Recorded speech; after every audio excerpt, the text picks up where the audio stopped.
Aboriginal MP Marion Scrymgour has told Sky News the Commonwealth won't hesitate to intervene if the Northern Territory government fails to gain control of Alice Springs.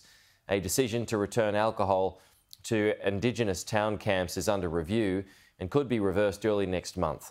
But the NT government wants to hold a vote on the issue. Aranda woman Christine Davis says the crime wave plaguing Alice Springs is the worst she's ever seen. Terrible. There's nothing anybody can do with this crime that's going on. Christine lives at the Ilpi town camp on the edge of the outback town. Alcohol has been banned here since 2007 under measures introduced as part of the Northern Territory intervention. But that all changed last July. Yes, very bad.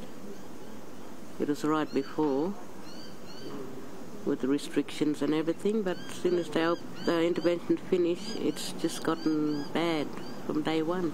Jamie Fijo says most of the people causing the trouble are travelling into Alice Springs from dry communities searching for alcohol. It's making us look like a fool, especially we're the owner of this Alice Springs, because we're Aranda people, see? And for them to walk the streets, you know, without permission from the elders and coming in, camping, staying in Alice Springs, you know. I don't know, it's just a big disrespect for our country as well. The Northern Territory government is under pressure to reverse a decision that allowed grog to flow back into the camps. It wants to take the issue to a ballot. We are willing to take this out to the town camp constituencies and let them have a vote on whether those places should be restricted or not, and I acknowledge that those calls are backed by the CEO of the Central Australian Aboriginal Congress. Chief Minister Natasha Files had refused to budge on the issue, saying the bans were a race-based policy. But after a 3-hour meeting with the Prime Minister, she agreed to a review. The federal government is warning it will intervene if the Territory fails to gain control of Alice Springs.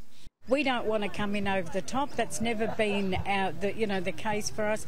But it is important for citizens of this country to feel safe. Everyone's entitled to that, and people in Central Australia haven't felt that for a long time. Lingiari MP Marion Scrymgour says the bans should never have been lifted. The Northern Territory government has to step up here, and they have to do the work that they need to do to make sure that Territorians, are going to be looked after and kept safe in their homes. Back at Ilpi, Christine Davis and Jamie Fijo are urging the government to bring the bans back. Bring back the permits, keep people in their community. Alcohol should be banned because I don't drink. I don't drink like other do alcohol or drugs, nothing. But from my point of view, the way I look at Alice Springs, it's a disgrace. Sky News spoke to other women at this town camp who didn't wish to speak on camera, but they had a consistent message. The trouble and the violence has gotten worse since those alcohol restrictions were lifted, and they want the alcohol bans to return. So turn the tap down a bit and send people back to the community. A decision is expected early next month. Matt Cunningham, Sky News, Alice Springs.